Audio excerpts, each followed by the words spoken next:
Hi, my name is Sreya and I am a part of the Emotional Wellbeing Challenge team that includes myself, Saiharini and Nishka.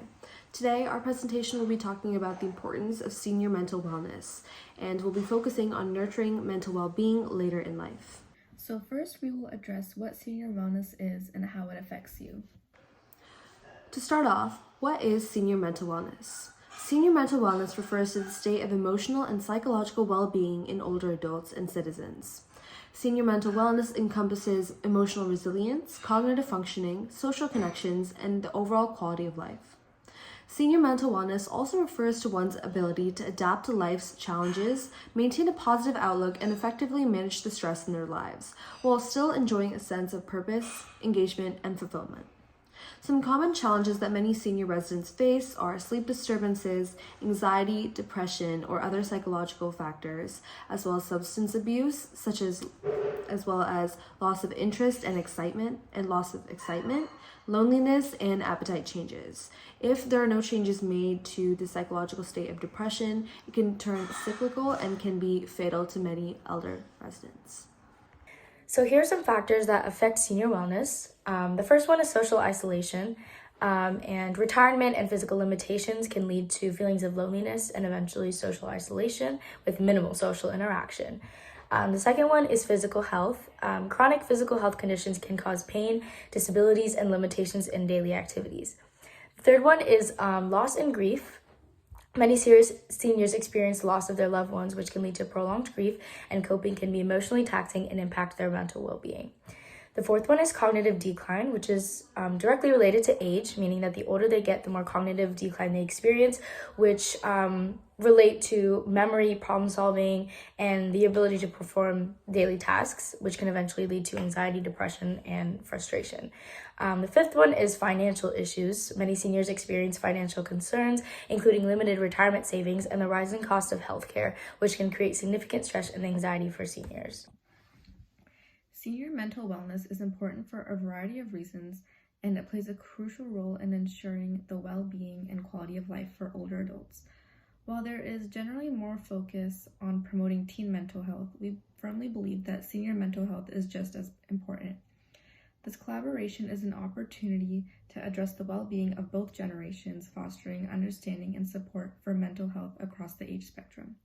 By working together, we can make a positive impact on the mental health of both our HOSA members and the senior residents at Reval Folsom, promoting a more holistic and destigmatized approach to wellness. Now we'll be moving on to looking at strategizing and making changes. What can you do to prioritize your mental wellness, and what are some strategies that you can use to do so? Okay, so managing mental wellness. Here are some ways that seniors can manage their mental wellness. So seniors can stay physically active. Being able to exercise is very important to keeping the body moving and the brain engaged. A healthy diet, eating healthy and staying hydrated ensures that their body is functioning the best that it can. Different cognitive activities like cognitive exercises, which train your brain and improve your mental acuity, which slows the progression of certain cognitive conditions like Alzheimer's. And lastly, social engagement, which is extremely important to reduce feelings of loneliness and prevent risk of post-retirement depression and anxiety. Physical activity is crucial for seniors because it maintains mobility, strengthens muscles and bones, improves heart and mental health, supports weight management, and encourages social interaction, and overall enhances vitality. As mentioned earlier, exercise is integral to senior mental wellness. That's why we've created this simple chart to help you build your own routine. In this chart, you'll see 4 different exercises, the 4 including stretching, walking, strength training, and yoga. These times here are approximate timings. You can build upon these timings, but these are just simple, quick exercises to add to your everyday routine, and integrating these will help you stay more active and fit overall. Stretching is a very easy way to improve your flexibility, reduce any muscle tension you have, enhance your joint motion, which promotes better posture, and therefore reduces any risk of injury. Additionally, stretching will only take you about 3 minutes, and it's something that you can do in place. So whether you're sitting at a desk or sitting in your bed, stretching is a very simple exercise that you can do, but still maintain your flexibility and enhance joint motion. Now, Walking is a low-impact aerobic activity that's very easy on the joints. We typically walk around every day, so walking is very easy to incorporate into your routine. Spending 20 minutes specifically on walking, focusing on your breathing, is something that will help you very much and help just give you a very low-impact aerobic exercise. Additionally, strength training, where you use light weights or resistance bands to maintain muscle mass and bone density, can also be very helpful in making sure that your body stays up to date and making sure that your body is not stressed out. One thing that we do want to say here is that strength training can be slightly difficult for those who are elder and who don't have the same range of joint motion that they used to, which is why we emphasize to use light weights or lightweight resistance bands. This way you can avoid any injury and therefore the intensity won't be too much for your body. This takes about 10 minutes. Again, it's a great addition to your routine and will help keep you fit overall. Lastly, we have yoga. Yoga is a relaxing way to enhance your balance, flexibility, and mental relaxation. Yoga is very calming and typically can help with stress, anxiety, depression, and many other anxiety-based disorders. Many PTSD victims from war have also used yoga as a way to calm their nerves and to help them go about their day and stay active. Yoga can take just about 5 minutes. However, if you do feel that you want to expand your routine, you can always add to your yoga routine as well. Cognitive activities are essential for senior citizens because they help maintain mental sharpness, delay cognitive decline, improve memory, enhance problem-solving skills, boost their mood, and provide a sense of mental engagement and fulfillment.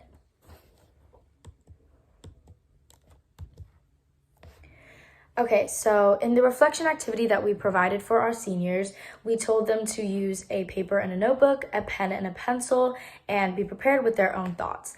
And the instructions that we had was, on the paper provided, take a few moments to recount a significant life experience. How did it affect you? How did you react? How do you feel now? And refer to the chart we have created to get started. We made a list of things that the seniors could consider, including describing the event, reflecting on their initial reactions and emotions, and do they regret their reaction, why or why not, and explore their current emotions and what they can take away from this event that prepares them for the future.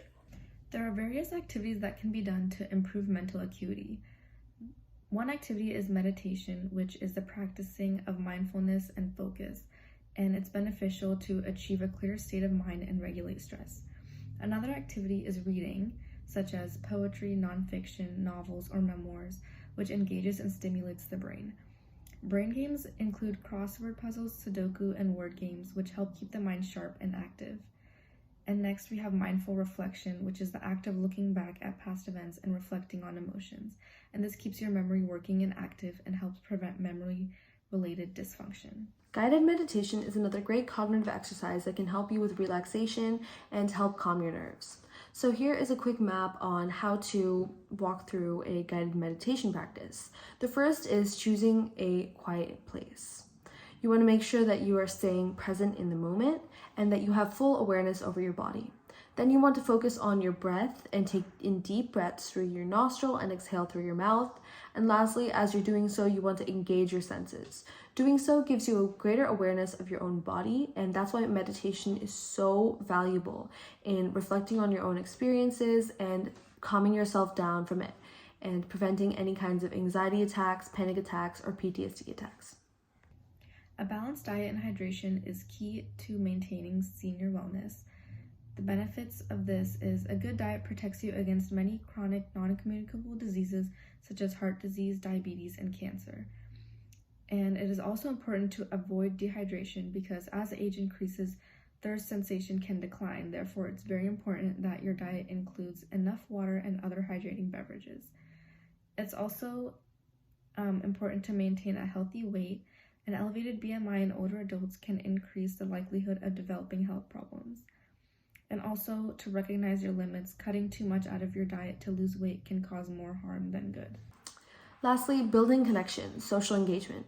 Social engagement, although it seems simple on the surface, has many different sub-levels to it. As we talked about earlier, social engagement is extremely important for staying connected. So here's a couple of different ways that you can stay socially engaged. The first is interacting with other residents. As many of you live in senior care facilities and you typically have neighbors, going to different events is a great way to interact with other residents. Additionally, you can pick up new hobbies, and that leads into our last point. You can join clubs or events to meet new residents. Picking up new hobbies, joining new clubs such as a book club, a memorial writing club. All these different kinds of activities help bring you closer to your fellow residents who share similar experiences to you. Being able to do so and being able to foster greater connections with those around you is a great way to improve your own mental health and to improve your own social acuity. So here's a video on social engagement that we showed to our seniors.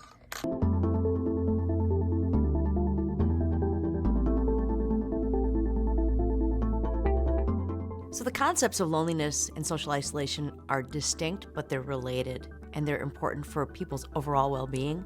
In 2023, about 1 in 3 of older adults said that they had felt isolated from others during the past year. Now, this is much better than the 56% who reported feeling isolated during the early days of the pandemic, but it's not quite at the level that we saw in 2018, which was 27%. Social isolation and loneliness do not affect everyone equally, and some of the groups that are most affected include those who report fair or poor health, or have a chronic health condition or disability. Some of this could be related to difficulty leaving your home or being able to have meaningful social interactions on a regular basis. And those people are especially vulnerable to the health effects of isolation and loneliness. We've learned over the years how important our emotional well-being is to overall health. If you're lonely and isolated, you may not be eating well, you may not be sleeping well, you may not be getting out for exercise, and all of those things can have serious effects on things like cardiovascular disease, on diabetes, even cancer risk. So clinicians should be thinking about loneliness and social interaction as part of routine care and should be including those questions for all patients. And we can all do a better job of checking in with friends and family who may be isolated and feeling lonely. Check in on your parents, your grandparents, your neighbors. Ask them how they're doing. Go and visit them. Get a cup of coffee or even give them a phone call.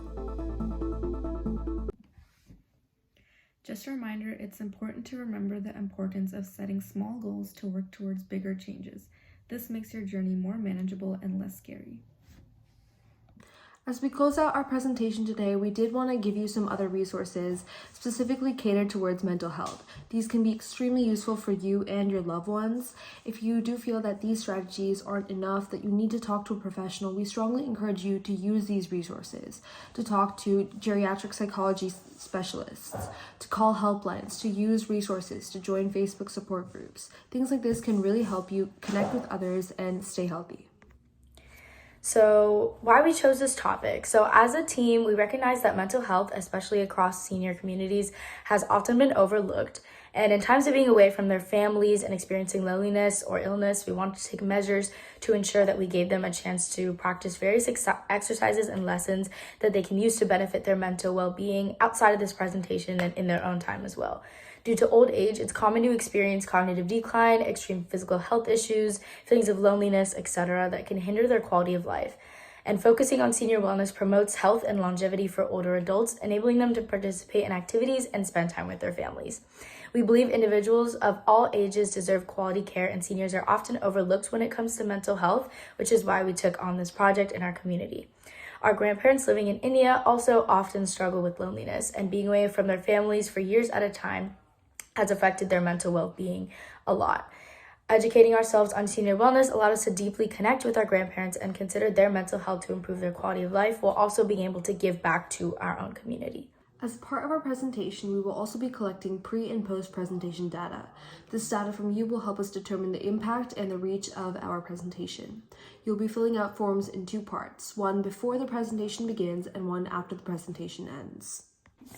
As future healthcare professionals, this topic gives us a better understanding of what resources and practices would benefit the elderly population. By educating ourselves and raising awareness on this issue within our community, we can be more compassionate and understanding towards our future patients as healthcare professionals.